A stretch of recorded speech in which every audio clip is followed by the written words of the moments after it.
हमने पीपीपी को तकरीबन 20 साल को दिया कि हमें दिखाएं कि आप सिंध के लिए क्या कर सकते हैं।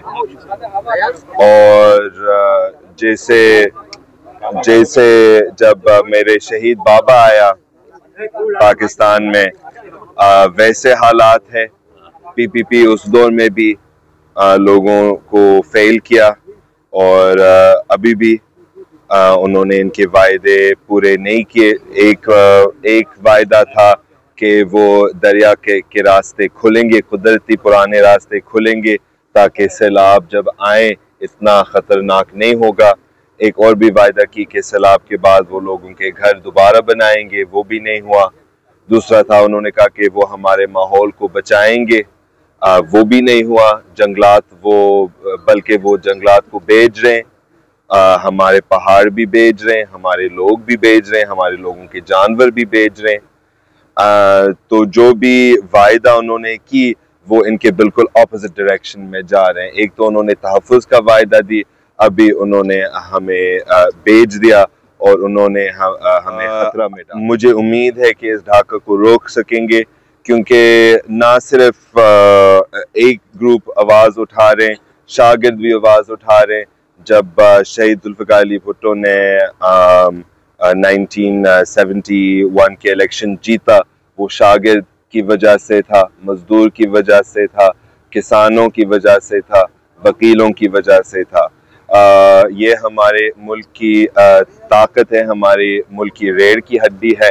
इनके बगैर कुछ भी नहीं हो सकते और ये लोग आवाज़ उठा रहे हैं और ये एक लहर बनेगा जो कि हमारे आले ओहदेदार की चौखट पर पहुंच जाए। 26 अमेंडमेंट के बाद उन्होंने ये शुरू की कि वो कानून को इज्जत नहीं देंगे, हमारे कॉन्स्टिट्यूशन को इज्जत नहीं देंगे और जितने भी प्रोविंशियल कवानीन हैं, असूल है, वो भी इज्जत नहीं देंगे। जो भी सूबे के हकूक है, पानी के या चाहे कोई भी चीज़ के, चाहे वो सिंध के हकूक है या बलूचिस्तान के भी हकूक हैं या सराइकी वसेब के भी हकूक है, कि वो इसका एहतराम नहीं करेंगे, इज्जत नहीं देंगे।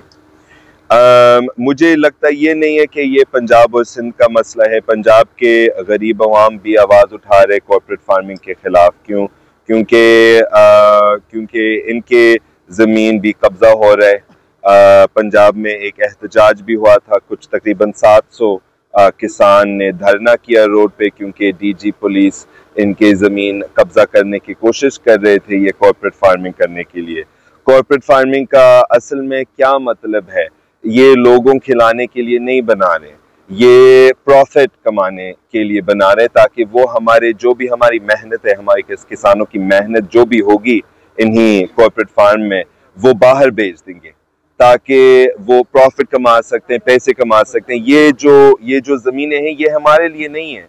जो खाना उगेगा, जो भी फसलें उगेंगे, ये हमारे खाने के लिए नहीं है, ये दूसरों के लिए उगा रहे हैं, ये कैश क्रॉप कर रहे हैं। और वो समझ रहे हैं कि पाकिस्तान और सराइकी वसेब खास तौर पर और सिंध पाकिस्तान का हिस्सा नहीं है, ये एक कॉलोनी है, जिससे वो जैसे अंग्रेज ने हमारे ऊपर कब्जा किया, वैसे लग रहे कि सरकार हमारे अवाम के ऊपर कब्जा कर रहे, हमसे सब कुछ छीन रहे, मगर हमें कुछ दे भी नहीं रहे। भुट्टो मेरी सिस्टर मुझे सपोर्ट करती है और मेरे साथ है, मेरे वालदा भी मेरे साथ है। और लोग मुझसे पूछते हैं कि आप एंट्री क्यों नहीं कर रहे, मैं अपने सिस्टर के बगैर कदम नहीं उठा। इलेक्शन में या इलेक्शन होते हैं, क्या उसमें आप इलेक्शन में हिस्सा लेने के लिए ये एक सोचने की चीज़ है और फैमिली के आपस में डिस्कस भी करना पड़ेगा और इसके लिए भी तैयारी करनी पड़ेगी। तो कोई फिलहाल मेरे ऐलान नहीं है इसके।